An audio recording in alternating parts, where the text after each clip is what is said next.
Now let's talk about union types. So we saw compound types, which is the product of different primitive types. Union types is when you want to have one type value and instance of one type or instance of another type. So one of the most common usage is the error type, which is part of the standard library. The idea here is that, for example, you have a function that returns an integer, so an integer, any integer, but sometimes it has an error and you want to return a string. In which case you will have an enum, they are called enums in Rust, and let's call it string or you can say integer, right? Int or error. So we define like that, and we put the two different types, well, two different options, we say. So the first option would be int, any name that you want, int, and then usually we use the anonymous type, so anonymous struct like before, in which case we would put like u32. And then the second one would be error. Error would be a string. So string is string, not super important. We'll talk about string later. And here you go. You have an enum, which can either be an int or error.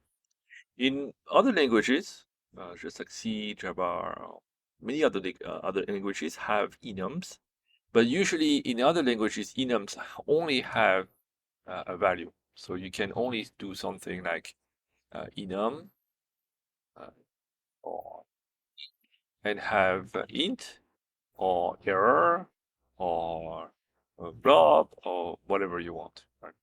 And so that's also possible in Rust. You can also do, of course, something like blob. You can mix and match. But in many cases, you also add a value to the kind of enum that you have. So this is the declaration of enum. The really only difference here is it's not enum, it's not struct, but it's enum, and you have compound type inside. Usually a struct, or in this case we have just a primitive type, but we could have something like u32, u32. That's fine too.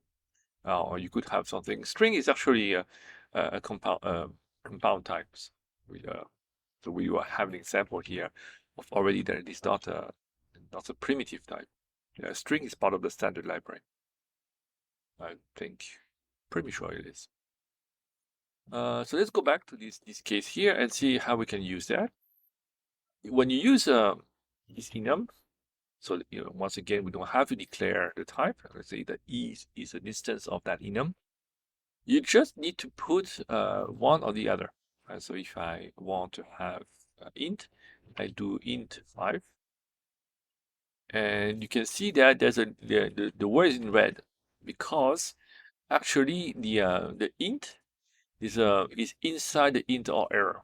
So this is introducing a namespace, a scope. We're going to talk about scope later, but at this moment we need to know that since int is inside int or error, and I could have another enum also using int like that. The language tells me that well, the language needs me to be more specific. So I need to do actually int like that. Right? This is the operator that introduces the scope. So this means the int of int or error. So that's one. I call it E1.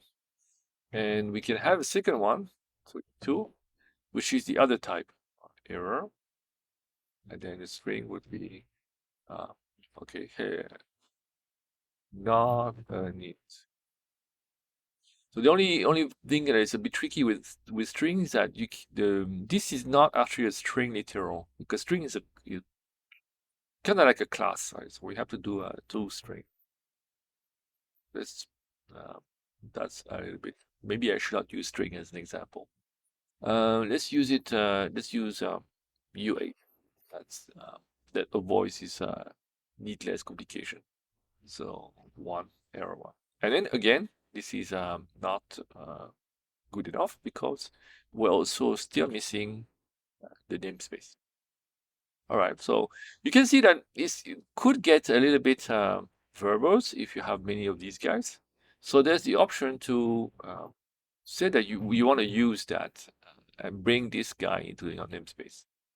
So if you do this, then now you don't have to prefix id or error, because this declaration means that I'm gonna be using anything, this is the meaning of the star, anything from this int or error.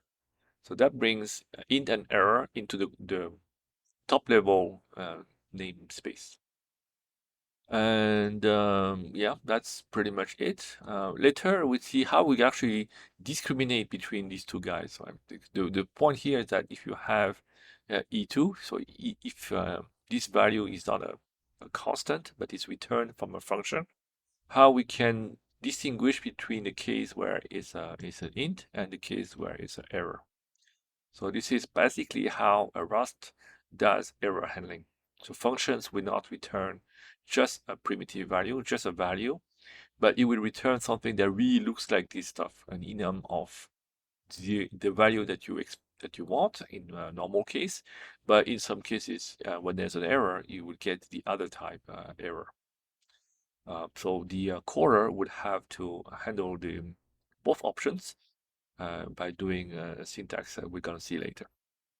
So in any case, that's it for today. We already covered most of compound cases. The next ones would be collections.